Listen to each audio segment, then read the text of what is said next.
Since the beginning of the COVID-19 pandemic, we have witnessed a number of important developments. The most important one may be the current geographic distribution of the virus.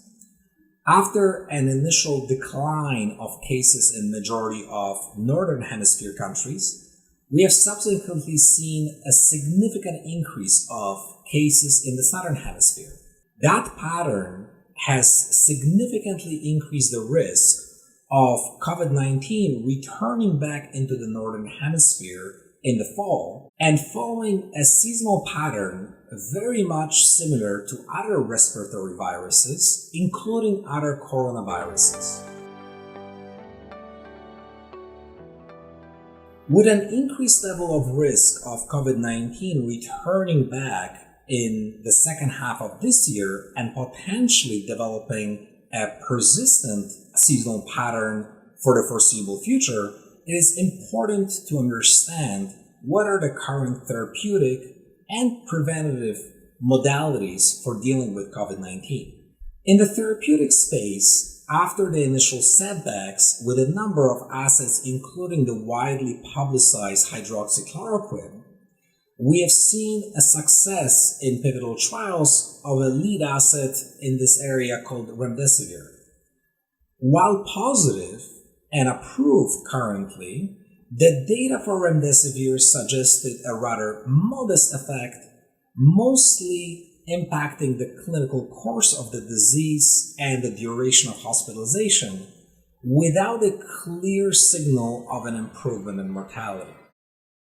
The other modality that has since received an approval next to remdesivir for the treatment of COVID-19 has been the convalescent-derived plasma, which contains antibodies that are used for the treatment of the disease, although that modality has been approved without conclusive clinical evidence.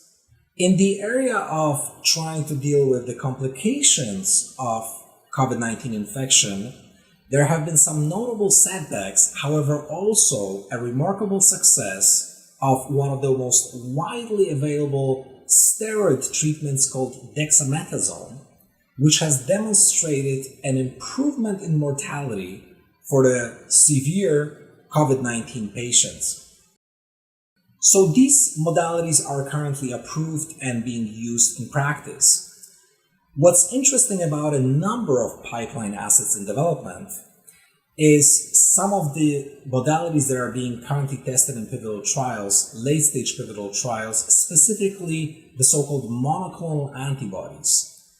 Monoclonal antibodies allow for a very highly targeted treatment of COVID-19 and utilize the great advances that we've seen in the area of high-throughput sequencing as well as molecular biology.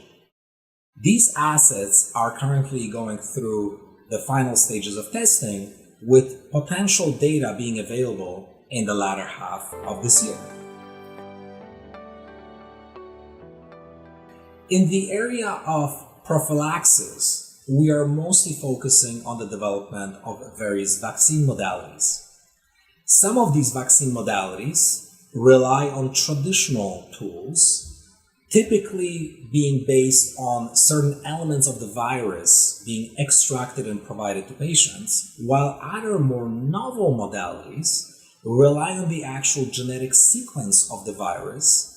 And in this space, one of the most exciting types of solutions are the so-called RNA vaccines, which are important because they are currently being tested in pivotal trials in the clinic.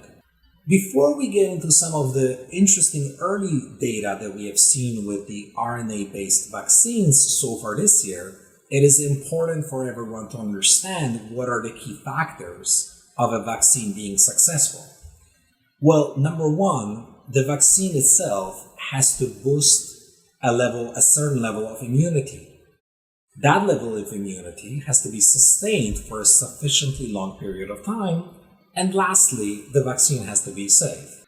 The RNA vaccines have so far demonstrated encouraging signs as they relate to the first element that I just mentioned, boosting of immunity.